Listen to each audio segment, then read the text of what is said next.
Very good morning news. నమస్తే, నేను విజయ Chandrika. ABN breakfast news కి స్వాగతం. ఎవరినైనా సరే ఏదైనా విషయంలో మనం ఒప్పించాలి, కానీ ఒప్పించలేకపోతున్నాం అంటే ఏం చేస్తాం? ఖచ్చితంగా వాళ్ళని కన్ఫ్యూజ్ చేసి పడేస్తాం. ఇదే విషయం అని వాళ్ళని ఏదో విధంగా తిప్పి కన్ఫ్యూజ్ చేస్తాం. అదే విషయాన్ని ఖచ్చితంగా వాళ్ళని మెప్పించాలి అనుకున్నప్పుడు, అయినా కూడా వాళ్ళు మెచ్చుకోవట్లేదు మనం చేస్తున్న పని అని అన్నప్పుడు వాళ్ళని అయోమయానికి గురి చేసి మన పని మనం చక్కపెట్టేసుకుంటూ ఉంటాం. ఒప్పించాలి, మెప్పించాలి రెండూ జరగట్లేదు ఇక్కడ. కాబట్టి ఈ రెండు విద్యల్లో మాత్రం ఆంధ్రప్రదేశ్ ముఖ్యమంత్రి జగన్మోహన్ రెడ్డి గారు ఈ 5 ఏళ్ల పాలనలో ఆరితేరిపోయారా? అందరినీ కూడా ఒప్పించలేక, మెప్పించలేక కన్ఫ్యూజ్ చేసి పడేయడం, అయోమయానికి గురి చేసి ఆయన పని ఆయన చక్కబెట్టేసుకుంటున్నారా అంటే అవునని సమాధానమే వివిధ వర్గాల నుంచి మనకు వినిపిస్తూ వస్తోంది. ఇప్పుడు తాజాగా ఎందుకు ఇంత చర్చ అంటే, ఏపీలో ఇంక 2 నెలల్లో ఎన్నికలు జరగబోతున్నాయి. ఖచ్చితంగా పాలన బ్యారేజ్ వేస్తారు ప్రజలు. ఏం చేశారు, ఏం చెప్పారు, ఎంతవరకు జరిగింది, మనకు ఎంత మంచి జరిగింది, ఇలాంటి అన్ని విషయాలని కూడా పరిగణలోకి తీసుకుని ఓటింగ్ చేస్తారు. కాబట్టి ఇక్కడ ఏం చెప్పారన్నది చాలా ముఖ్యమైన విషయం. ఆంధ్రప్రదేశ్ ముఖ్యమంత్రి జగన్మోహన్ రెడ్డి గారి చిన్నాన్న వైవి సుబ్బారెడ్డి గారు తాజాగా ఒక స్టేట్మెంట్ ఇచ్చారు. ఏమని? 3 రాజధానులు అనుకున్నాము, కానీ ఇప్పుడు ఆయన ఇచ్చిన స్టేట్మెంట్ ఏ స్థాయిలో ఉందంటే 2 తెలుగు రాష్ట్రాలని గందరగోళంలో పడేసింది, కన్ఫ్యూజ్ చేసేస్తుంది. అదేమిటంటే, హైదరాబాద్ని ఉమ్మడి క్యాపిటల్గా కొనసాగించాలని కేంద్రాన్ని కోరతాము. అలాగే నేను రాజ్యసభ రాగానే, ఎన్నికలు పూర్తవగానే, మెంబర్గా అవ్వగానే ఈ అంశానికి సంబంధించి నేను పార్లమెంట్లో ప్రస్తావిస్తాను. అదేంటి, ఉమ్మడి క్యాపిటల్గా హైదరాబాద్ని కొనసాగించమని చెప్పి కేంద్రాన్ని కోరతం ఏంటనేది 2 తెలుగు రాష్ట్రాల ప్రజలు ఒక్కసారిగా షాక్కి గురయ్యారు, కన్ఫ్యూజ్ అయ్యారు. ఎందుకంటే వచ్చి రాగానే కరోనా తర్వాత, ఆ సెషన్స్ తర్వాత ముఖ్యమంత్రి గారు అసలు మనం అభివృద్ధి చెందొద్దా, అన్నీ ఒక దగ్గరే ఉండాలా, లేకపోతే పవర్ హౌస్ లాంటి, వైజాగ్ లాంటి ఒక ప్లేస్, హైదరాబాద్ లాంటి ఒక పవర్ హౌస్ మనకు కూడా ఇక్కడ కావాలి, అది ఖచ్చితంగా వైజాగే, మా విధానం 3 రాజధానులు, so executive capital, legislative capital, judiciary capital 3 ఉండాలి, ఎగ్జిక్యూటివ్ క్యాపిటల్గా Vizag, legislative Amaravati, judiciary capital Kurnool అంటూ రకరకాల international models, south Africa model, ఆ మోడల్, ఈ మోడల్ అంటూ రకరకాలుగా చెప్పారు. జనాలందరూ ఇదే ఎక్కడ 3 రాజధానులు ఏంటి, అసలు ఇలాంటివి ఉంటాయా అని కన్ఫ్యూజ్ ఉన్నారు. మొత్తానికైతే దాన్ని అలా కొనసాగించారు, అమరావతిని నిర్వీర్యం చేశారు, ఆఫీసులు షిఫ్ట్ అన్నారు, మళ్ళీ ఎక్కడికక్కడ రైతులు మా పరిస్థితి ఏమిటి, ఇలా గత 5 సంవత్సరాల నుంచి కూడా అమరావతి విషయంలో ప్రభుత్వ వైఖరి స్పష్టంగా ఉంది. పోనా 3 రాజధానులు అన్నారంటే అవి కట్టింది లేదు, అవి కనిపించింది లేదు, మూవ్ అయింది లేదు, ఎక్కడికక్కడ న్యాయపరమైన చిక్కులు ఇవన్నీ కళ్ళ ముందు కదలాడుతూనే ఉన్నాయి. మరి ఇప్పుడు ఎన్నికలు వస్తున్నాయి, ప్రజల్లోకి వెళ్ళాలి, మరి రాజధాని విషయం ఏంటి, మీరు కట్టేశారా 3 అని డెఫినెట్గా అడుగుతారు ప్రజలు. కాబట్టి ఇక్కడ ఒక కొత్త అంశానికి తెరతీశారా, అది మనం అనుకున్నట్టు మరి చెప్పింది ఏంటి, చేసింది ఏంటి అని అడుగుతారు. కాబట్టి కన్ఫ్యూజ్ చేయాలా అన్నది ఒక చర్చ. అయితే ఇక్కడ కేవలం ఇది కన్ఫ్యూజన్ యాంగిలా, లేకపోతే అయోమయానికి గురి చేసి పని చక్క పెట్టుకుంటున్నారా అంటే కూడా పూర్తిగా అది అని చెప్పలేం. ఎందుకు అంటే 2 తెలుగు రాష్ట్రాల ప్రజలు ఇందులో ముడిపడి ఉన్నారు కాబట్టి, 2 తెలుగు రాష్ట్రాల ప్రజల్లో తెలంగాణ కూడా వస్తుంది కాబట్టి, తెలంగాణ రాష్ట్రంలో కూడా ఇక్కడ రాజకీయాలు చాలా అసలు ఒక రకంగా చెప్పాలి అంటే హాట్గా జరుగుతున్నాయి. అసెంబ్లీ వేదికగా కాంగ్రెస్ సర్కార్ వర్సెస్ బీఆర్ఎస్ సర్కార్ చాలా గట్టి ఫైట్ చేసుకుంటున్నాయి. కేఆర్ఎంబీ ప్రాజెక్టుల విషయంలో వాళ్ళు నీ తప్పు అంటే నీ తప్పు అంటూ అసెంబ్లీ వేదికగా అసలు పవర్ పాయింట్ ప్రెజెంటేషన్ లేనా, ఇలా చాలా వేడిగా జరుగుతున్నాయి అసెంబ్లీ సెషన్. నల్గొండ సభలో కేసీఆర్ చేసినటువంటి కామెంట్స్తో ఇక్కడ రచ్చరచ్చ అవుతుంది. సరే, మీరు అడగచ్చు మళ్ళీ అక్కడ స్టేట్మెంట్ చేస్తే ఇక్కడికి తెలంగాణకు లింక్ ఏమిటి, ఇదేమి లింక్ అని అనిపించినా కూడా ఇక్కడ చాలా మంది అంటం ఏంటంటే త్వరలో ఇక్కడ కూడా పార్లమెంట్ ఎన్నికలు జరుగుతున్నాయి కాబట్టి, సో ఇక్కడ కూడా మళ్ళీ సెంటిమెంట్ రాజేసి రాజగురువు కేసీఆర్కి లబ్ధి చేకూర్చే ప్రయత్నం ఏదన్నా జరుగుతోందా అనేది ఇంకొక చర్చ. ఎందుకు అనంటే, మొన్న తెలంగాణ అసెంబ్లీ ఎన్నికలు జరుగుతున్నప్పుడు నాగార్జున సాగర్కి సంబంధించి డ్యాంపై పోలీసులు రావడం, 13 గేట్లకి సంబంధించిన వివాదం ఇవన్నీ చూశారు కాబట్టి మళ్ళీ ఇలాంటి ప్రయత్నం ఏదన్నా జరుగుతుందా ఒక చర్చ. 2 కన్ఫ్యూజన్, క్లారిటీ ఇవ్వలేకపోతున్నప్పుడు ప్రజలందరినీ అయోమయంలో పడేసి ఈ తతంగమంతా జరుగుతున్నప్పుడు వివిధ వర్గాల నుంచి విమర్శలు, 2 తెలుగు రాష్ట్రాల నుంచి అసలు ప్రకంపనలే వచ్చాయి.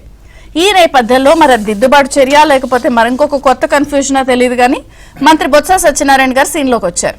ఆయన ఏకంగా అసలు వైవి సుబ్బారెడ్డి గారు అన్నదే అలా అనలేదు, మీడియా అందరూ వక్రీకరించేశారు.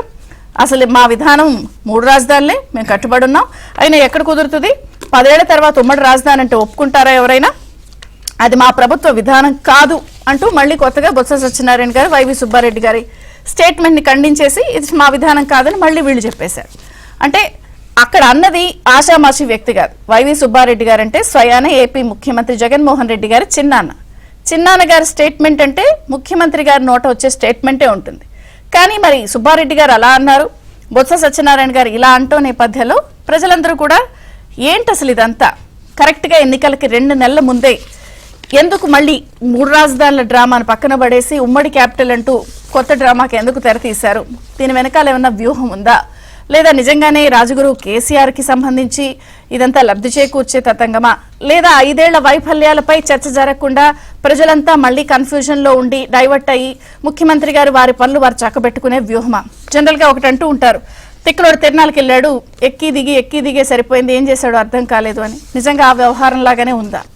అన్ని చర్చిద్దాం. చిన్న విరామం తర్వాత ఈ అంశాలపై చర్చ. సర్కార్ మరొకసారి రాజధానుల అంశాన్ని ఎందుకు తెర మీదకు తెచ్చింది, దీని వెనుకున్న వ్యూహం ఏంటి, ఆడుతోంది ఎవరు, ఈ తోలుబొమ్మల ఆటని ఆడిస్తుంది ఎవరు, చర్చిద్దాం. మనతో పాటు జాయిన్ అయ్యారు ప్రముఖ రాజకీయ విశ్లేషకులు విక్రమ్ పూలా గారు, టీడీపీ నుంచి ఎక్స్ఎమ్మెల్సీ దీపక్ రెడ్డి గారు, అమరావతి బహుజన్ జేఏసీ కన్వీనర్ పోతుల బాలకోటే గారు. అందరికీ స్వాగతం అండి. విక్రమ్ గారు, మీతో ప్రారంభిస్తాను. సడన్ గా ఏంటి అన్ని డ్రామాలు అయిపోయినాయి, అన్ని చూసాం, ఇంక 2 నెలల ఎలక్షన్లు ఉందనగా మళ్ళీ కామన్ క్యాపిటల్ డ్రామా అని ఒకళ్ళు అంటారు, లేదు అది మా విధానం కాదని ఇంకొకళ్ళు అంటారు, ఏంటిదంతా అసలు? ముందుగా మిత్రులకి, మీకు ప్రేక్షకులకి గుడ్ మార్నింగ్ అండి. అదే మీరు అన్నారు కదా, అంటే కన్విన్స్ చేయకపోతే కన్ఫ్యూజ్ చేయాలనేటువంటిది. అంటే ఇది ఎందుకు వస్తుందంటే, స్టేట్ ఇంట్రెస్ట్ ఉందనుకోండి, ఏదన్నా ఒక అంశంలో స్టేట్ ఇంట్రెస్ట్ ఉంటే కన్విన్స్ చేయడానికి ట్రై చేస్తారు, అంటే ప్రజలను చైతన్యపరుస్తారు. ఇందులో ఒక మంచి ఉన్నది, ఈ మంచి వల్ల ఈ ప్రభుత్వం ఈ నిర్ణయం తీసుకుంది అనేది. సెల్ఫ్ ఇంట్రెస్ట్ ఉందనుకోండి, కన్ఫ్యూజ్ చేస్తారు. ఇప్పుడు దీంట్లో స్టేట్ ఇంట్రెస్ట్ కాదు ఉన్నది, సెల్ఫ్ ఇంట్రెస్ట్ ఉంది. సెల్ఫ్ ఇంట్రెస్ట్ ఉంది కాబట్టి కన్ఫ్యూజ్ చేయడానికి ట్రై చేస్తున్నారు. మీరు అన్నట్టుగా సుబ్బారెడ్డి గారు సామాన్యమైనటువంటి వ్యక్తి కాదు, ఆయన స్వయాన ముఖ్యమంత్రి గారికి చిన్నాన్న అవుతారు. అదేవిధంగా ఇప్పుడు రాజ్యసభ కూడా ఆయన ఆల్రెడీ నామినేట్ అయినట్టే. ఇక ఏకగ్రీవం అవుతుంది కాబట్టి తెలుగుదేశం వాళ్ళు వేయట్లేదు కాబట్టి ఏకగ్రీవం అవుతున్నారు. అంటే ఎంతో బాధ్యతగా మాట్లాడాల్సినటువంటి వ్యక్తి, పార్టీ స్టాండా తన స్టాండా అసలు ఏంటి అనేటువంటి తెలియకుండా ఈ 5 ఏళ్లలో రాజధానికి సంబంధించి ఏ ఒక్క చిన్న పని కూడా చేయకపోగా దాన్ని మొత్తం ఒక సర్వనాశనం చేసి రకరకాలుగా 3 క్యాపిటల్స్ అని చెప్పి కోర్టులతో అక్షంతలు పడి నానా ఇది చేసిన తర్వాత ఇవాళ మళ్ళీ తిరిగి ఒక కొత్త పల్లవి ఎత్తుకోవటం అనేటువంటిది చాలా దుర్మార్గం, అది దురదృష్టకరం కూడా. ఇది ఎవరికి కూడా యాక్సెప్టబుల్ కాదు, ముఖ్యంగా తెలంగాణ వాళ్ళకు కూడా. దాని మీద అక్కడ కూడా పార్టీలకి అతీతంగా యాజిటేట్ చేస్తారు ఇన్ కేసు ఇది వస్తే కనుక.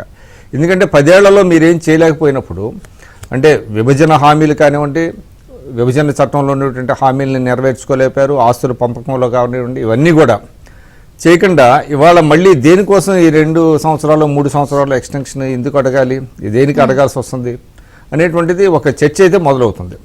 సో ఎందుకు ఒక రకంగా చెప్పాలంటే వాళ్ళు ఒక సెల్ఫ్ గోల్ వేసుకున్నట్టు లెక్క. ఎందుకంటే మళ్ళీ ఇది తీవ్ర స్థాయిలో చర్చ జరుగుతుంది. ఈ 5 ఏళ్లలో ఏం చేశారు, రాజధానికి సంబంధించి బిల్స్ మళ్ళీ ఒక కొత్త బిల్లు తీసుకొచ్చారు, 3 రాజధానుల బిల్లు అని తీసుకొచ్చారు, అది మళ్ళీ దాన్ని ఉపసంహరించుకున్నారు. మళ్ళీ 3 రాజధానులు అక్కడ కడతామని చెప్పి వైజాగ్లోకి కొన్ని ఆఫీసెస్ పెడతామని చెప్పారు, అది చేయలేదు, కోర్టులు అక్షంతలు వేసినాయి. కాబట్టి ఇదంతా ప్రజల్లో ఒక చర్చ జరుగుతుంది. ఇవాళ అక్కడ అమరావతిలో అంటే తాత్కాలికమైనప్పటికీ కూడా అక్కడ అసెంబ్లీ అక్కడి నుంచే నడిపించారు, అదేవిధంగా ప్రభుత్వ ఆఫీసులు కార్యాలయాలు అక్కడి నుంచే ఉన్నాయి. ఇవన్నీ కూడా ప్రజల్లో చేసిన తర్వాత వీళ్ళు ఏం చేసేది 5 ఏళ్లలో కనీసం కొంత ఏదన్నా ఒక పురోగతి ఉంటే ఇంకా కొంత సమయం కావాలి కాబట్టి వీళ్ళు అడుగుతున్నది సముచితమైనటువంటి ఒక అభిప్రాయానికి వస్తారు. అసలు ఏమీ చేయకుండా దాన్ని మొత్తం క్యాపిటల్ అనేది వాళ్ళ అసలు క్యాపిటల్ లేకుండా పోయింది, దేశంలో ఏకైక రాష్ట్రం అని అందరూ భావిస్తున్న తరుణంలో మీరేమీ చేయకుండా ఆ విషయంలో ఇంకా దాన్ని పొడిగించాలి, కేంద్రాన్ని కోరతామంటే అంతకంటే దుర్మార్గం లేదు. అందువల్ల ఇదే ఒక రకంగా చెప్పాలంటే మీరు అన్నట్టుగా కన్ఫ్యూజ్ చేయాలని ట్రై చేసినా ఇవాళ చాలా స్పష్టతతో ఉన్నారు రాష్ట్ర ప్రజలు. ఎందుకంటే ఇవాళ చాలా అవమానకరమైనటువంటి విధానంలో ప్రజలందరూ కూడా భావిస్తున్నారు రాష్ట్రానికి క్యాపిటల్ లేకపోవటం అనేటువంటిది. అందువల్ల ఆయన ఏ ఉద్దేశంతో మాట్లాడినా కూడా వాళ్ళకి అది సెల్ఫ్ గోల్ అయింది. వాళ్ళు దాని మీద పెద్ద ఎత్తున చర్చ జరుగుతున్నది, అందరూ మాట్లాడుతున్నారు, వాస్తవాలు చెప్తున్నారు. అదేవిధంగా ఎప్పుడైతే బొత్స సత్యనారాయణ గారు డ్యామేజ్ కంట్రోల్ చేయడానికి వెంటనే మళ్ళీ రాజకీయాల్లో చాలా సర్వసాధారణం వార్తలను వక్రీకరించింది, మీడియా వక్రీకరించింది అని చెప్పటం. అంటే అక్కడ ఒక నాయకుడు మాట్లాడింది ఇంకొక నాయకుడు వచ్చి ఖండించాడు అని అంటే అర్థం ఏంటంటే ఆ పార్టీలో ఎంత కన్ఫ్యూజన్ ఉన్నది, ఆ పార్టీలో వాళ్ళు ఏమనుకుంటారంటే వాళ్ళకి అసలు అది ఒక పార్టీగా ఫంక్షన్ చేస్తుందా. ఎందుకంటే ఒక సున్నితమైనటువంటి అంశాన్ని తీసుకున్నప్పుడు పార్టీలో చర్చించాలండి. పార్టీలో చర్చించి ఒక క్యాపిటల్ విషయం మీద మాట్లాడాలని అంటే దానికి ఎవరినైనా ఆథరైజ్ చేయాలి. అటువంటిది ఏమీ లేకుండా జస్ట్ క్యాజువల్గా ముఖ్యమంత్రి గారు ఏదో చెప్పుండొచ్చు సుబ్బారెడ్డి గారికి, ఎందుకంటే ఆయన ఉత్తర జిల్లాలకి ఆయన ఏదో సమన్వయకర్తగా వ్యవహరిస్తున్నారు. అందువల్ల ఆయనతో ఒక మాట అనిపించడం, ప్రజల నుంచి రియాక్షన్ ఏ విధంగా ఉందని తెలుసుకోవడం అనేది. రాజకీయాల్లో జనరల్ గా ఉండదు కదా ఒక స్టేట్మెంట్. రాజకీయం అన్నాక డెఫినెట్ గా పైకి కనిపెట్టేది ఒకటి ఉంటుంది, వెనకాల ఇంకొకటి ఉంటుంది ఖచ్చితంగా. అంటే ఏంటంటే టెస్టింగ్ ది వాటర్స్ అంటారు. అంటే ముందుగా ఈ యొక్క దాన్ని పంపించడం ద్వారా ప్రజల నుంచి రియాక్షన్ ఏ విధంగా వస్తుందనేది ట్రై చేస్తూ ఉంటారు. ఎప్పుడైతే ఒకసారిగా రియాక్షన్ అన్ని క్వార్టర్స్ నుంచి ఒకసారిగా రియాక్షన్ వచ్చిందో వెంటనే బొత్సాని రంగంలో దించారు.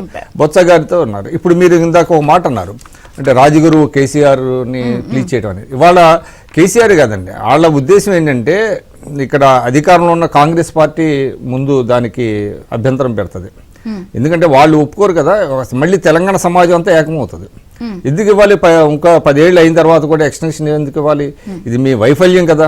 ఇక్కడ ఆస్తులన్నీ ఇక్కడ ఏమైంది, ఆంధ్రప్రదేశ్కి చెందాల్సినటువంటి ఆస్తులన్నీ కూడా ఆయన ఏకపక్షంగా ఇచ్చేసాడు. ఇప్పుడు హ్యాండ్ ఓవర్ చేసిన రోజు కూడా మాకు ఉమ్మడి క్యాపిటల్ ఉంది, కొన్ని బిల్డింగ్స్ ఇంకా మా పరిధిలో ఉంచండి అని అనలా, కొట్టేశారు. అవి దానికి కాంపెన్సేషన్ తీసుకోలేదు. ఇప్పుడు కాంపెన్సేషన్ చాలా రావాలి, అది కూడా అడగలేదు. ఇచ్చేసిన తర్వాత ఇవాళ మళ్ళీ తిరిగి ఎక్స్టెన్షన్ ఇవ్వమంటే ఎవరు ఒప్పుకుంటారు? అది తెలంగాణ సమాజం అంతా ఏకమవుద్దు, నాట్ ఓన్లీ కేసీఆర్, తెలంగాణ సమాజం అంతా ఏకమవుతుంది.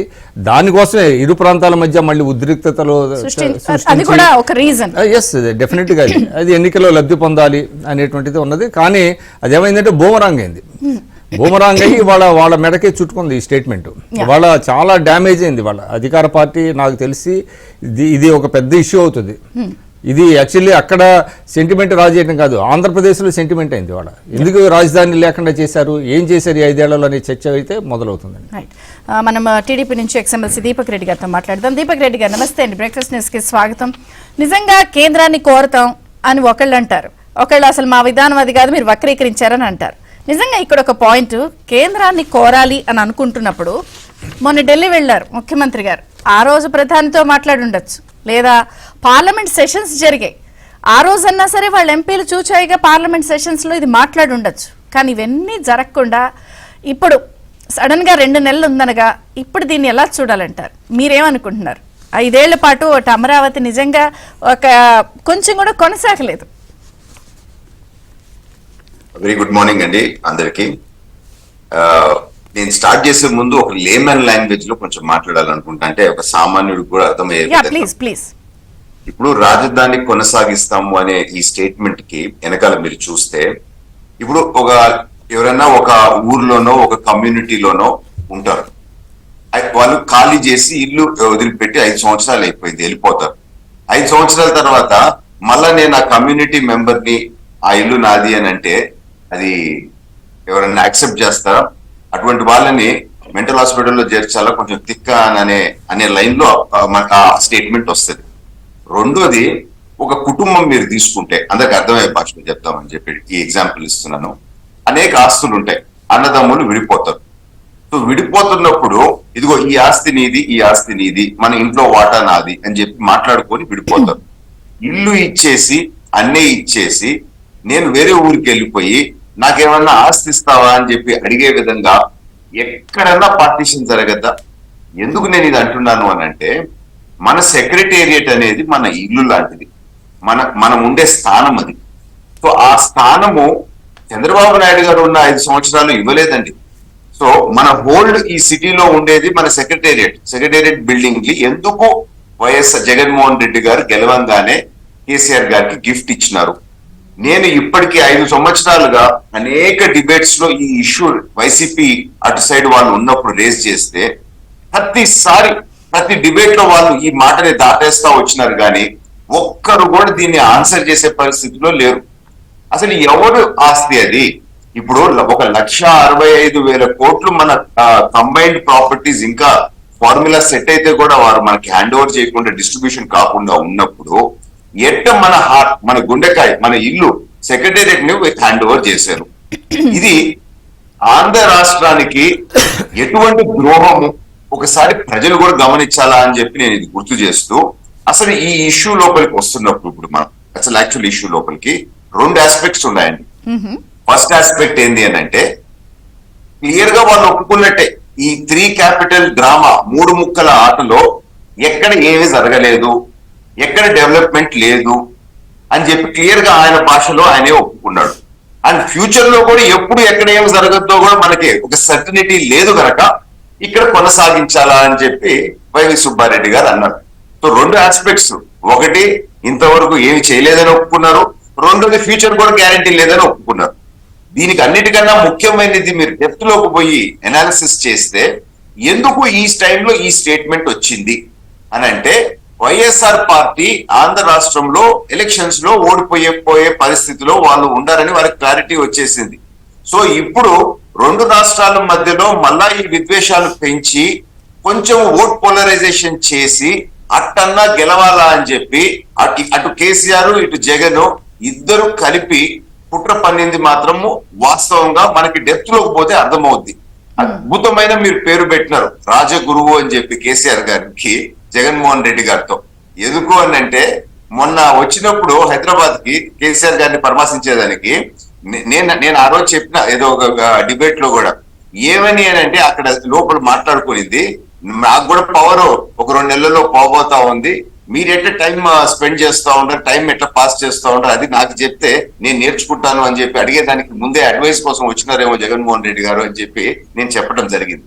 పాయింట్ మెయిన్ పాయింట్ ఏంటంటే అండి, మొన్న ఎలక్షన్స్ అప్పుడు కూడా ఎలక్షన్స్ జరిగేటప్పుడు తెలంగాణలో ఆ నాగార్జున సాగర్ డ్రామా ఒక్కరోజు చేసి అసలు అది ప్యూర్ డ్రామా లాగానే, అది దేనికి ఓట్ పోలరైజేషన్ కొరకే.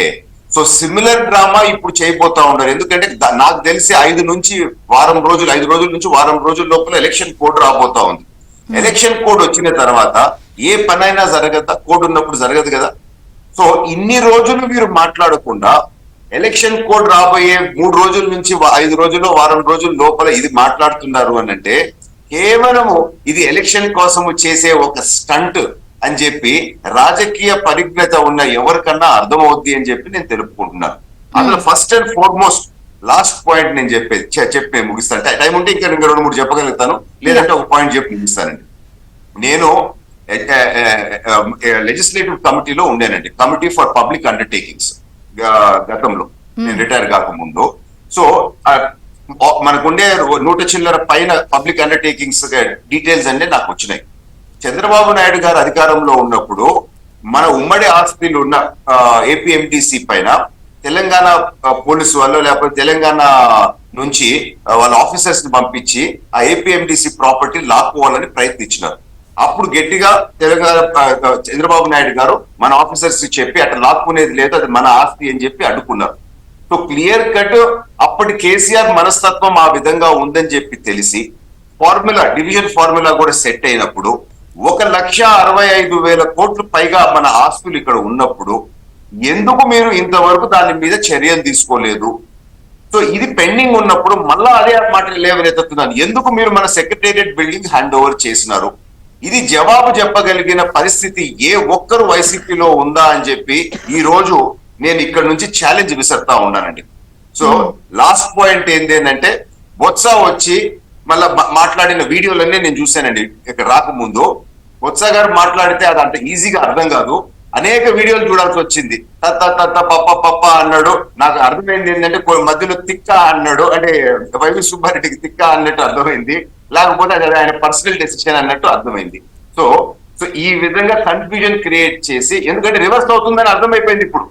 ఇప్పుడు ఇటు తెలంగాణలో రివర్స్ అవుతా ఉంది, అక్కడ ఆంధ్రలో రివర్స్ అవుతా ఉంది. మనకు ఓట్లు వచ్చేసరికి అది పాయ, ఇది మనం చేసిన తప్పులనే బయటపడుతున్నాయని చెప్పి దాన్ని కవర్ చేసుకునే దానికి కాదు, మీరు కవర్ చేయడానికి అని అంటున్నారు. అసలు ఇక్కడ ఒకటి బొత్స గారి పాయింట్ పక్కన పెట్టండి. ఇప్పుడు వైవి సుబ్బారెడ్డి గారు సొంత చిన్నాన్న కవర్ చేయాల్సిన పోనీ ఆయన కూడా కదా, ఆయనే కొడుకు చేతకంతనాన్ని ఇక్కడ బయట పెట్టేశారు కదా, మా వల్ల కాలేదని. అద్భుతమైన ప్రశ్న డేవిడ్ ఎత్తినారండి. జనరల్ గా కవర్ ఆయన చెయ్యాలి వచ్చి, లేదు మాది ఇలాగాని. అసలు కొడుకు చేతకంతనాన్ని ఇక్కడ ఆయన బయట పెట్టారు, మాకు టైం కావాలి అన్నది. ఇప్పుడు వైవి సుబ్బారెడ్డి గారు మళ్ళా మీడియా ముందుకు వచ్చి వారు మాట్లాడగలుగుతారు. మీరు అన్ని పాయింట్ చాలా కరెక్టే. ఏమని మాట్లాడతారు? మేము రేపు ఎలక్షన్స్ కోసం వేసుకున్న కుట్ర అని చెప్పి అయితే పాపం ఆయన నోట్తో ఆయన చెప్పలేడు. లేకపోతే నేను తిక్క స్టేట్మెంట్ ఇచ్చినానని ఆయన నోట్తో ఆయన చెప్పుకోలేడు. సో ఇరుక్కున్నామని అర్థమైపోయింది. సో దాన్ని కవర్ చేసేదానికి బొత్స గారిని పంపించినారు. బొత్స గారు ఎట్లా అంటే చాలా తెలివిగల మనిషి. ఆయన మాట్లాడాలనుకునే దగ్గర అర్థమైన విధంగా మాట్లాడతారు. ఎక్కడ కన్ఫ్యూజ్ చేయాలని అనుకుంటాడు పప్ప అని అన్నట్టు కన్ఫ్యూజ్ చేసేసి ఆయన ఏదో నాకైతే 3-4 సార్లు వీడియో చూస్తే కూడా నాకు అర్థం కాదు అసలు పాయింట్ ఆయన ఏం చెప్తున్నాడు. ఇంకా ఆయనకి అని అన్నాడు, లేకపోతే ఆయన పర్సనల్ కామెంట్ అన్నాడు. అదైతే నాకు అర్థమైనాయండి 2 పాయింట్స్. మనతో పాటు అమరావతి బహుజన్ జేఏసీ కన్వీనర్ పోతుల బాలకోటే గారు ఉన్నారు. బాలకోటే గారు నమస్తే అండి, బ్రేక్ఫాస్ట్ న్యూస్ కి స్వాగతం. సో ఏది కూడా రాజకీయాల్లో ఊరికే అనరు, ఊరికే చేయరు, ఊరకరారు మహానుభావులు అంటారు. సరే, ఒకళ్ళు అలా వచ్చారు, ఒకళ్ళు ఇలా వచ్చారు, ఒకరు వారి మాటే పలికారా, ఇంకొకరు డ్యామేజ్ కంట్రోల్ చేశారా. కానీ దీన్ని ఎలా చూస్తారు? దీన్ని ఎవరు ఆడిస్తున్నారు? ఆడిస్తున్న దాని వెనకాలన్న రీజన్ ఏంటి? మీరేమనుకుంటున్నారు? విజయచంద్ర గారు ధన్యవాదాలు. డిబేట్ లో పాల్గొన్న తోటి ఇద్దరు స్నేహితులు కూడా జైవీయములు. మీరు కాస్త కంగారు పడమాకండి, ఒక మాట చెప్తా. బావ యొక్క షష్ఠిపూర్తి కార్యక్రమం జరుగుతుందని బామ్మది దుబలాటపడి షష్ఠిపూర్తి పండగ చేసిందంట. పండగ అయిపోగానే బావన్నంట, అరే బామ్మర్ది పండగ అయిపోయింది కదా, పట్టె మంచం తీసుకురారా అన్నంట. పట్టె మంచం దేనికి బావా అన్నంట. ఈ రోజు నా ప్రతాపం చూపిస్తారా అన్నంట. అందరూ అయిపోయారు రాజధాని విషయం మీద. 1వ కృష్ణుడు, 2వ కృష్ణుడు, 3వ కృష్ణుడు. ఇప్పుడు వైవి సుబ్బారెడ్డి వచ్చాడు. ఈ కొత్త పిచ్చగాడికి రాజ్యసభ సీట్ ఇచ్చారు కదా. నేను ఎందుకు మాట్లాడుతున్నట్టు విజయచంద్రి గారు, ఇది చాలా దారుణం, ఇలా వైవి సుబ్బారెడ్డి గారు అనకూడదు, ఇది మహా దుర్మార్గం, దీన్ని ఖండిస్తున్నాను అని నేను అనను. సుబ్బారెడ్డి గారిని తెలంగాణ ప్రజలు చెప్పులు తీసుకొని కొట్టండి, కర్రలతో వెంటబడండి. ఆంధ్రప్రదేశ్ ఆల్రెడీ రాజధాని కట్టేసుకుంది. సుబ్బారెడ్డికి తెలియకపోతే తెలియకపోవచ్చు, మా శాసనసభకు తెలుసు, మా న్యాయస్థానానికి తెలుసు, రాజధానికి భూములు ఇచ్చిన రైతులకు తెలుసు. గత ప్రభుత్వం 3 ఏళ్లు, ఈ దిక్కుమాలిన ప్రభుత్వం 5 ఏళ్లు పరిపాలన చేస్తున్న రాజధాని అమరావతి అనే సంగతి ఆంధ్ర రాష్ట్ర ప్రజలకు తెలుసు. హైదరాబాద్ మాకు అక్కర్లా, ఇచ్చినా తీసుకోవాల్సిన అవసరం లేదు. ఈ రోజున మళ్ళీ కూడా 2 ప్రాంతాల మధ్య రేపు ఏమవుతుందంటే, తెలంగాణలో కేటీఆర్ గారు సుబ్బారెడ్డి గారిని ఏమనరు, జగన్మోహన్ రెడ్డిని ఏమనరు, ఆ బొత్స సత్యనారాయణ కూడా అనరు. చూసారా, ఆంధ్రులు మళ్ళీ ఆంధ్ర రాష్ట్రంలో హైదరాబాద్ లో ప్రవేశించే ప్రయత్నం చేస్తున్నారు, ప్రతిపక్ష పార్టీలు కుట్రలు చేస్తున్నాయి అని చెప్పేసానని నీళ్ల మీద మంటలు రాజేసే విద్య నేర్చిన కేసీఆర్ గారు ఇది కూడా తగులాట పెడతారు. ఈ రోజున 3 రాజధానులు ఇస్తాను, 3 రాజధానుల ద్వారా 3 ప్రాంతాల్లో పడుకోబెట్టి, నిలబెట్టి, ఒంగోబెట్టి రాష్ట్రాన్ని అభివృద్ధి చేస్తానని చెప్పిన ప్రభుత్వం ఇప్పుడు 4వ రాజధాని గురించి మాట్లాడుతుంది. బొత్స సత్యనారాయణ దాన్ని ఏదో నిమురుతుండ చేతులతో. అంటే ఎట్టగలుగుతుంది ఆంధ్రుల యొక్క ఆత్మగౌరవం? ఆంధ్రప్రదేశ్ అంటే ఎట్టగలుగుతుంది? ఈ సంచార ప్రభుత్వానికి సిగ్గెక్కడి నుంచి వస్తుంది? సోమవారం ఒక చెట్టు కింద, మంగళవారం ఒక చెట్టు కింద, బుధవారం ఒక చెట్టు కింద ఇలాంటి కష్టకాలం వస్తుందని చంద్రబాబు నాయుడు గారు 2017లోనే ఎప్పటికైనా రాజధాని నిర్మించుకోవాలి, 10 ఏళ్ల పాటు విభజన చట్టంలో ఉందని చెప్పి ముందస్తు ఐడియాలతో విజనరీతో రాజధాని శ్రీకారం చుట్టిండు. రాష్ట్ర ప్రభుత్వం దగ్గర డబ్బులు లేవు కాబట్టి ల్యాండ్ పూలింగ్ పద్ధతిలో రైతుల్ని భూములు అడిగిండు. ఇప్పటికి 10,000 కోట్ల రూపాయలు ఖర్చు చేశాం ఆల్రెడీ. రాజధానికి ఏదైతే కావాలో సచివాలయం, అసెంబ్లీ, హైకోర్టు 3 ఉన్నాయి. ఇంకేం కావాలి రాజధానికి? మనిషికి ఏం కావాలండి? ఒంటి మీద బట్టలుంటే చాలదా? మెల్లో దిగదూడపాలా బంగారాలు? భాగ్యనగరం అంత భాగ్యం మాకు లేకపోయినా 8 ఏళ్ళుగా పరిపాలన చేసుకునే వసతి మాకుంది కదా. నా ముఖ్యమంత్రి బస్సులో పడుకోకూడదు, నా ముఖ్యమంత్రి చెట్ల కింద ఉండకూడదండి కదా. రాజధాని రైతులు ధీరోదాత్తంగా భూములు ఇచ్చింది. ఒక పరిశ్రమ పెట్టడానికి పశ్చిమ బెంగాల్లో నందిగ్రామంలో ఏం జరిగింది? రైతులు తిరగబడితే యుద్ధం జరిగింది, రక్తం ఏరులై పారింది. ఒక కన్నీరు చుక్క వలవకుండా, ఒక రక్త పొట్టు కారకుండా 34,348 ఎకరాలు ఎందుకు ఇచ్చారు రైతులు? ఇదిగో భాగ్యనగరం కోల్పోయాము, మనకంటూ ఒక రాజధాని లేదు, 10 ఏళ్ల కాల సమయం ఉంది, ఈ లోపుగా మనం పూర్తి చేసుకోవాలి, మనకంటూ ఒక రాజధాని నిర్మించుకోవాలి అని ప్రభుత్వం అడిగితే 3 ప్రాంతాల ప్రజలకి అమరావతి రైతులు రాజధాని భిక్ష పెట్టారు. ఈ రోజు నీ ప్రభుత్వం దాన్ని కాలదన్నింది. ఒకచి ఏడ్చేలా చేసి మళ్ళీ దుర్మార్గమైన సంతకాలు. వీళ్ళకి హైదరాబాద్లో వ్యాపారాలు ఉన్నాయని, వీళ్ళ కేసులు హైదరాబాద్లో ఉన్నాయని మళ్ళీ ఎక్స్టెన్షన్ అడిగి కేంద్ర ప్రభుత్వాన్ని ఎక్స్టెన్షన్ అడుగుతున్నారు. కాదు, కేంద్ర ప్రభుత్వాన్ని ఎక్స్టెన్షన్ కోరతామని అంటున్నారు, కానీ 5 ఏళ్లలో రాజధాని నిర్మాణం కోసం ఎన్నిసార్లు నిధులు అడిగారు? లేదా మొన్న సెషన్ లో అడుగుండొచ్చు, లేదా ప్రధాని గారిని కలిసినప్పుడల్లా కూడా ఎన్నిసార్లు అడిగారు? లెక్కలు ఏమైనా ఉన్నాయా? మాకు ఏ నిధులు అడగనక్కర్లేదు చంద్రిక గారు. ఈ రాష్ట్ర ప్రభుత్వం అమరావతికి ఏ నిధులు అడగనక్కర్లా, అది అడగదు కూడా, నాకు అక్కర్లేదు కూడా. వీళ్ళు 5 ఏళ్ళు ఉంటారు, వచ్చే ప్రభుత్వం చూసుకుంటుంది. ఇప్పుడు ఆల్రెడీ పరిపాలన జరుగుతుంది, పరిపాలన సంబంధించిన అంశాలు ఉన్నాయి. నాశనం చేయకపోతే చాలు. మేము అడుగుతుంది కూడా ఏంటి? అమరావతిని నాశనం చేయొద్దన్నాం. అమరావతిని వీళ్ళు తీసుకెళ్తారని చెప్పి మేము ఎందుకు అంటాము? మాకు చట్టాలు తెలియదా, రాజ్యాంగం తెలియదా? న్యాయస్థానం ఏం చెప్పింది? వెళ్ళిందా? సంక్రాంతికి వెళ్తా, ఉగాదికి వెళ్తా, క్రిస్టమస్కి వెళ్తానన్నోళ్ళు ఋషికొండ మీదకి వెళ్ళాడా? ఒక ఋషికొండ మీద భవనం కట్టడానికి 5 ఏళ్ళు పట్టింది ప్రభుత్వానికి. కానీ చంద్రబాబు నాయుడు గారికి మొత్తం రాజధాని కట్టడానికి 2 ఏళ్ళు పట్టింది. సచివాలయం కట్టాడు, అసెంబ్లీ కట్టాడు, హైకోర్టు కట్టాడు, సీడ్ యాక్సిస్ రోడ్డు కట్టాడు, ఉద్యోగుల భవనాలు కట్టాడు, న్యాయమూర్తులకు భవనాలు కట్టాడు. రాజధాని ఒక్క మాట చెప్తా విజయ్ చంద్ర గారు, చంద్రబాబు నాయుడు గారు రాసిన మొక్కలకి నీళ్లు పెట్టడం చేతకాదు ఈ ప్రభుత్వానికి, చెట్లను నరకటం తప్ప. ఇప్పటికీ నేను స్వయంగా చూస్తా వెలగపూడిలో ఆ ఎమ్మెల్యేలు ఎమ్మెల్సీలు కాస్త ఎండకి నీడ కావాలంటే చంద్రబాబు నాయుడు గారు నాటిన చెట్ల కిందకి నిలబడతారు. ఇది ఈ ప్రభుత్వం చేసింది. కాబట్టి రాజధానిని ఎలాంటి అభివృద్ధి చేయకుండా అక్కడ రోడ్లు దవ్వుకొని లేదా నాశనం చేసి రైతులను ఇబ్బంది పెట్టి కౌలు ఇవ్వటం లేదని చెప్పేసి చేశాను తప్ప మా రాజధాని ఎక్కడ పోతుందండి? వైసీపీ ప్రభుత్వం పోతుంది తప్ప రాజధాని ఎక్కడ పోతుంది? రావణాసురుడు ఇటు సంకట పెట్టుకుని ఎత్తుకెళ్ళటానికి, రావణాసురుడికే 100 మంది ఎత్తుకెళ్ళటం. ఇప్పుడు సడన్ గా ఈ సున్నితమైన అంశాలు 2 తెలుగు రాష్ట్రాలకు ముడిపడి ఉన్నవి తెర మీదకి తేవడాల ఉద్దేశం ఏంటి, వ్యూహం ఏంటి? ఇవన్నీ చేస్తే ఆ సున్నితత్వానికి ప్రజలందరూ కూడా కోపోద్రిక్తులైపోయి అమ్మో అని చెప్పేసి రియాక్ట్ అయిపోయి ఓట్లు వేసేస్తారా? మీరు చెప్పిన దాని ప్రకారం అక్క ఆరాటమే తప్ప బావ బతికేదట్టు ఏం కనిపించలేదు ఇక్కడ. రాజకీయాల్లో నీతి లేనోడు, నిజాయితీ లేనోడు, చిత్తశుద్ధి లేనోడు ఏం చేస్తాడు చంద్రిక్ గారు? ఇదిగో విభజన మంటలు పెడతాడు. తెలంగాణ ప్రజల మధ్య, ఆంధ్ర రాష్ట్ర ప్రజల మధ్య విభజన మంటలు పెడతాడు. 3 రాజధానుల మూల సిద్ధాంతం ఏంటి? 3 ప్రాంతాల మధ్య తర్జల్ల బర్జల్ల గర్జల్ల సభలు పెట్టడం కాదా? వాళ్ళ మధ్య మంటలు రాపటం కాదా? 3 ప్రాంతాలు చూస్తూ ఉండగా జరిగిన అమరావతి కదా.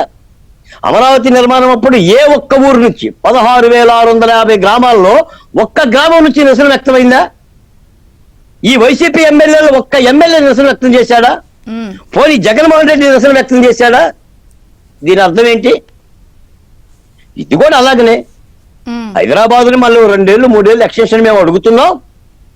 ఆ భారతీయ జనతా పార్టీ వింటలేదు, ఆ కేంద్ర ప్రభుత్వం వింటలేదు. రేపు పొద్దున మన పొత్తుల్లో భాగంగా ఈ భారతీయ జనతా పార్టీ ఇటు వచ్చి కలిసింది అనుకోండి, వాళ్ళకి తాటాకులు కట్టాలి కదా.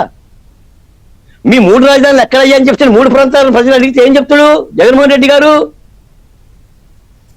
అందుకనే సమయం లేదు, సమయం చాలలేదు, అందుకని ఎక్స్టెన్షన్ అడుగుతున్నాం అని చెప్తారు.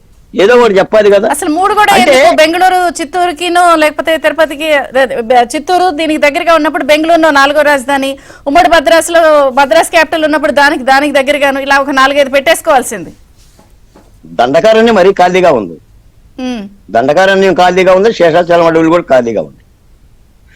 నీతి లేని ప్రభుత్వానికి, పరిపాలన చేతగాని ప్రభుత్వానికి, శ్యామ లేని ప్రభుత్వానికి ఇంతకు మించి ఉంటుంది చంద్రిక్ గారు. మనం అనుకోవటమే తప్ప ఇప్పుడు 5 సంవత్సరాల పరిపాలన కాలంలో జగన్మోహన్ రెడ్డి గారు కట్టిన ఒక బిల్డింగ్ చూపించండి, ఒక కట్టడం చూపించండి. మర్చిపోయిన బిల్డింగ్ అంటే దీపక్ రెడ్డి గారు ఒక నిమిషం దీపక్ రెడ్డి గారు, బిల్డింగ్లు అసలు ఏం కట్టారు, అసలు ఏమన్నా ఉన్నాయా అక్కడ? ఎడారి, సమాధి, లేకపోతే మునిగిపోయే ప్రాంతం ఇలా అన్నారు కదా. అమరావతి క్వార్టర్స్ లో ఐఏఎస్లు, మంత్రులు, న్యాయమూర్తులు ఉంటున్నారని మరి అని అన్నారు కదా. పూర్తిగా క్వార్టర్స్ లో వీళ్ళంతా ఎలా ఉంటున్నారు? డబ్బులు చెల్లిస్తున్నామని ఇప్పుడు జీవో విడుదలైంది, అదేంటి అసలు? అదొకటండి. ఇంకోటి ఇప్పుడే మీరు కూడా చూపించడం జరిగింది, MLA MP quarters and senior IAS officers కి ఆ బిల్డింగ్స్ అన్ని. ఎలక్షన్స్ లో వైసీపీ పార్టీ గెలిచిన 6 నెలలకి మేము యాక్చువల్ గా చంద్రబాబు నాయుడు గారు చెప్తే అందరం ఎమ్మెల్యేలు, ఎమ్మెల్సీలు అప్పుడు అక్కడికి పోవడం జరిగింది. ఎందుకు అనంటే వైఎస్ఆర్ సంబంధించిన మంత్రులు ఒకే ఒక ప్రాపగండా, అక్కడ ఏమీ లేవు, కేవలం గ్రాఫిక్స్ అని చెప్పి మాట్లాడుతూ వచ్చినారు. సో మేము ఆ బిల్డింగ్స్ దగ్గరికి పోయి, అవి 14 స్టోరీస్ 16 to 20 స్టోరీ బిల్డింగ్స్, అక్కడ పోయి నిల్చుకొని ప్రెస్ ని పిలిచి ఈ బిల్డింగ్ లేదు అని చెప్పి ఎవరన్నా చెప్తే దీనిపై నుంచి దుంకండి, మీరు చెప్పిన కామెంట్ మేము యాక్సెప్ట్ చేస్తాము అని చెప్పి వైఎస్ఆర్ వాళ్ళకి ఓపెన్ ఛాలెంజ్ విసిరినాం. ఇది గ్రాఫిక్సా నిజమో తెలిసిపోద్ది, ఇక్కడికి రాండి అని చెప్పి. సో దానికి ఎవరు రెస్పాండ్ అయిన పరిస్థితి కూడా లేదు.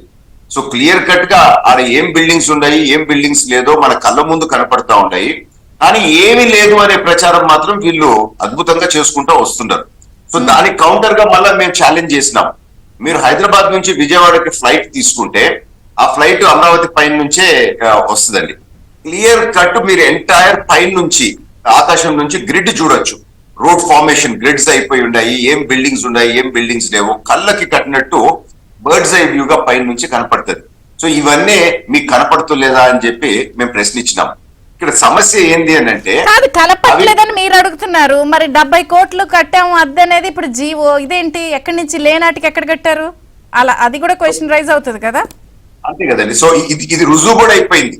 సో వీరు చెప్తున్న అబద్ధాలు కరెక్ట్ కాదు అని చెప్పి ఈ పేమెంట్ వల్ల ఒక క్లారిటీ కూడా వచ్చిందని చెప్పి మాత్రము ఖచ్చితంగా మనం తెలుపుకోవచ్చు. ఒక పాయింట్ అండి, ఒకసారి నెక్స్ట్ నేను చెప్తాను. నాకు ఇది ఈ 3 ముక్కల ఆట వీళ్ళు. విజయ్ చంద్ర గారు దీపక్ గారి కోసమే 10,000 కోట్ల రూపాయలతో గ్రాఫిక్స్ కడతారా? 10,000 కోట్ల రూపాయల అమరావతితో ఖర్చుతో గ్రాఫిక్స్ కడతారా మేడం? వాళ్ళు అంటాం సరే, ప్రజలను నమ్మించడం సరే, మనం చేతులు కట్టుకుని సమాధానం చెప్పడం సరే. దీపక్ గారు ప్లీజ్ కంటిన్యూ. ఆ గ్రాఫిక్స్ అనేది కాదు, గ్రిడ్ ఫార్మేషన్ తో మనకి సిటీ బేసిక్ అవుట్లైన్ అంతా వచ్చేసింది.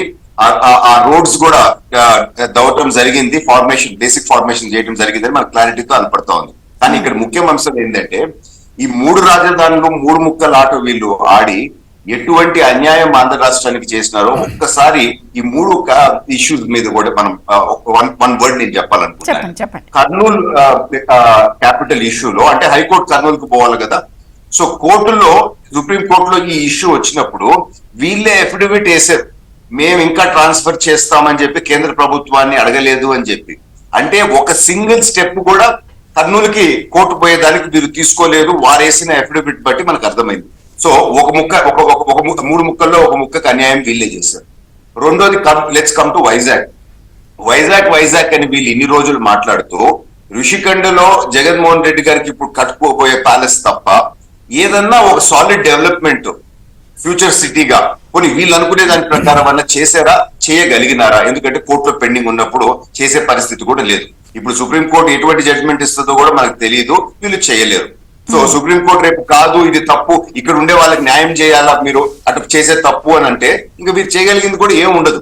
సో అది బాగా. నెక్స్ట్ కమింగ్ టు అమరావతిలో వీళ్ళు ప్రభుత్వం వచ్చిన తర్వాత, ఇది అందరు గమనించాలి, ఈ క్రిటికల్ పాయింట్, వచ్చిన మొదటి నెలలోనే ఆపేసి అందరూ అక్కడ దాదాపు నాకు తెలిసి 4 లక్షలు 5 లక్షల మంది వర్కర్స్ అందరినీ మీరు వెళ్ళిపోండి అని చెప్పినారు. చెప్పి మళ్ళా కొన్ని రోజుల తర్వాత అక్కడ ఉన్న మెటీరియల్, ఇసుక, అక్కడ అనేక మెటీరియల్ కాంట్రాక్టర్స్ తెచ్చుకున్న మెటీరియల్, అది కూడా వీళ్ళు దొంగిలించుకొని పోయినారు.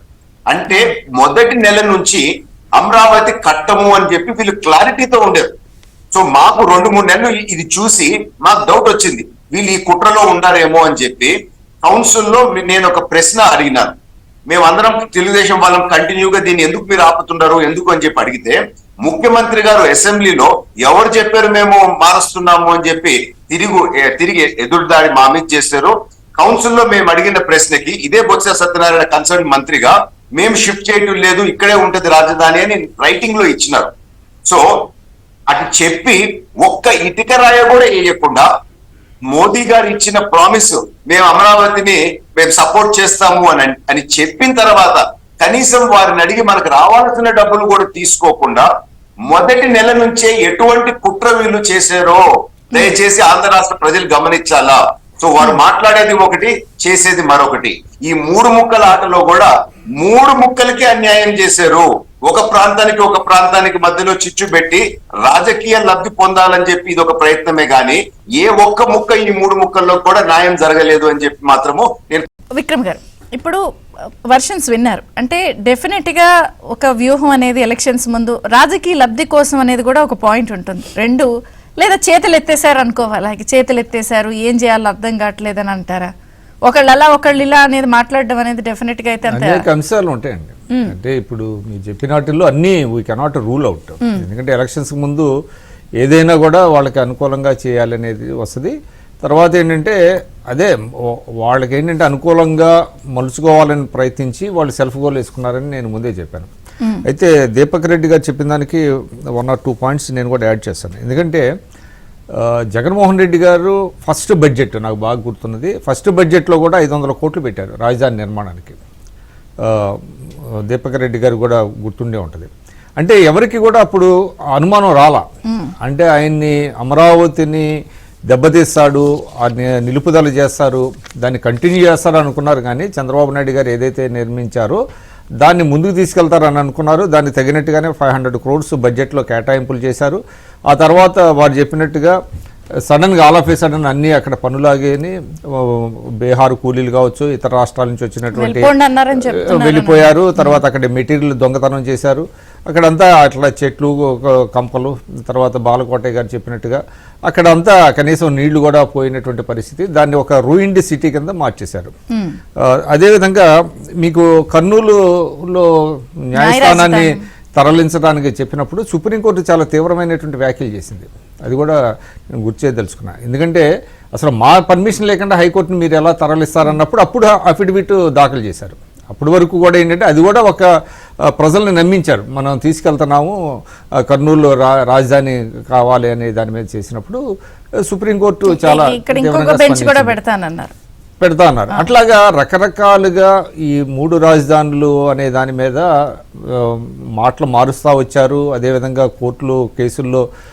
కోర్టులు తీవ్రంగా స్పందించినప్పుడు తిరిగి నాలుక మడతేశారంటారే ఆ విధంగా కూడా ప్రయత్నించారు. ఏదేమైనప్పటికీ దాన్ని ఏంటంటే మొత్తం ఒక అమరావతి అంటున్నారు. కానీ ఆ రోజు కొంచెం మనం వెనక్కి వెళ్తే అప్పటికే బొత్స సత్యనారాయణ గారు లాంటి వారు స్టేట్మెంట్లు ఇస్తున్నారు కదా, రాజధాని ఎడారి ముంపు ప్రాంతం అదిగో వాన ఇలా చెప్పి దానిని ఇప్పుడు మనకి ఒక ఇది ఉన్నది కదా, సామెత ఏదో ఉంది, ఏదో సంపదలుచుకుంటే కుక్కను సంపదలుచుకుంటే పిచ్చి కుక్కని అట్లాగా. అదేంటంటే ఒక వర్గానికి చెందినటువంటి వారికి చెందింది, ఒక కులానికి చెందింది, ఇట్లాంటివన్నీ కూడా రకరకాల అంటే వాదనలు పుట్టించారు. ఎందుకు ఈ అమరావతిని చంపేస్తున్నారు, అమరావతి పీక నొక్కేశారు అనే దానికి ఏంటంటే సపోర్టివ్గా అనేక వాదనలు తెర మీదకి తీసుకొచ్చారు. పోనీ తెర మీదకి తెచ్చిన వాళ్ళు ఏమైనా చేశారా, దానికి ఆల్టర్నేటివ్ ఏమైనా చేయగలిగారా, ఆ 3 రాజధానులు ఏమైనా నిర్మాణం కొంత చేయగలిగారంటే అది కూడా ఏం చేయలేకపోయారు. అంటే ఎవరైతే వీళ్ళని అంటే వైఎస్ఆర్సీపీ అభిమానులు కావచ్చు, ఆ పార్టీ వాళ్ళు కావచ్చు, ఏదైతే వాళ్ళ వాదనని అంగీకరించారో వాళ్ళని కూడా కన్విన్స్ చేయలేకపోయారు కదా. ఇప్పుడు ఏదో ఒక ఆల్టర్నేటివ్ చూపించాలి కదా, ఏది చేయలేకపోయారు. వైజాగ్లో అన్నారు, ఎగ్జిక్యూటివ్ క్యాపిటల్ అన్నారు, లేకపోతే న్యాయ రాజధాని అన్నారు, అక్కడ కూడా ఏం చేయలేకపోయారు కదా. ఇప్పుడు బాలకోటయ్య గారు చెప్పినట్టుగా ఇప్పుడు ఏదైతే చంద్రబాబు నాయుడు గారు నిర్మించారో వాటి నుంచే ఫంక్షన్ చేస్తున్నారు. అక్కడ తాడేపల్లిలో ఆయన నివాసం కూడా ఎక్కడుంది, అమరావతి ప్రాంతంలోనే కదా. తర్వాత ఇప్పటికీ చంద్రబాబు నాయుడు గారు వేసిన రోడ్ల మీద నుంచే వాళ్ళు ప్రయాణం చేస్తున్నారు కదా. కాబట్టి ఎవరైతే వైఎస్ఆర్సీపీ వాదనని అంగీకరించిన వాళ్ళు కూడా ఒక ఆల్టర్నేటివ్ వీళ్ళు చూపించలేరు, కాబట్టి ఇది ఒక ఫెయిల్ అయ్యారు అనేటువంటిది వాళ్ళు కూడా కన్విన్స్ అవుతున్నారు. అందుకనే ప్రజల్లో ఒక చర్చ అయితే మళ్ళీ మొదలైంది. ఇది ఒక రకంగా ఎందుకు మనం సెల్ఫ్ గోల్ అంటున్నామంటే ఇవాళ మళ్ళీ చర్చ మొదలైంది కదా. ఏమైనా చూపించగలిగారా, 5 ఏళ్లలో ఏం చేయగలిగారు, 500 కోట్లు పెట్టారు ఫస్ట్ బడ్జెట్లోనే. 500 కోట్లు ఎక్కడికి పోయినాయి? 500 కోట్లతో ఏం చేశారు? ఈ చర్చ అంతా మొదలవుతుంది. ఎందుకు రాజధానిగా న్యాయ రాజధాని కర్నూలు తీసుకెళ్ళలేపారు? ఎందుకు సుప్రీంకోర్టుని కన్విన్స్ చేయలేకపోయారు? సుప్రీంకోర్టు అనుమతి ఎందుకు ఇప్పుడు తీసుకోలేదు? అందరూ ఈ వైఫల్యాలను చర్చిస్తున్నారు కాబట్టి, ఇదంతా రేపొద్దున మళ్ళీ ప్రశ్నిస్తారు కాబట్టి ఒక డైవర్షన్.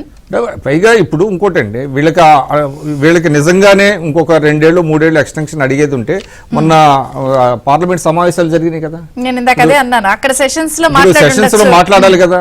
ఇప్పుడు పార్లమెంట్ అయిపోయింది, పార్లమెంట్ ముగిసింది. ఇప్పుడు వీళ్ళు తీసుకురావాలంటే ఒక ఆర్డినెన్స్ ప్రవేశపెట్టాలి. ఆర్డినెన్స్ చేస్తుందా కేంద్ర ప్రభుత్వం వీళ్ళ కోసం? దీనికి ఒక ఏకాభిప్రాయం ఉందా? ఏం లేదు కదా. ఇప్పుడు ఆ రోజున మీకు ముంపు మండలాలని మీకు గుర్తుండే ఉంటుంది, పోలవరం ముంపు మండలాన్ని కలపాలంటే ఆర్డినెన్స్ తీసుకొచ్చారు అప్పుడు. ఎందుకంటే అప్పుడు ఏకాభిప్రాయం ఉంది, కేంద్ర ప్రభుత్వం సహకరించింది. కానీ ఇప్పుడు ఎందుకు చేస్తుంది? పార్లమెంటులో కనీసం ఆ రోజు ఉన్నప్పుడు పార్లమెంట్లో చర్చిస్తే మాకు కావాలని అడుగుంటే ఏ రకంగా ఉండేదో అది వేరే సంగతి అది.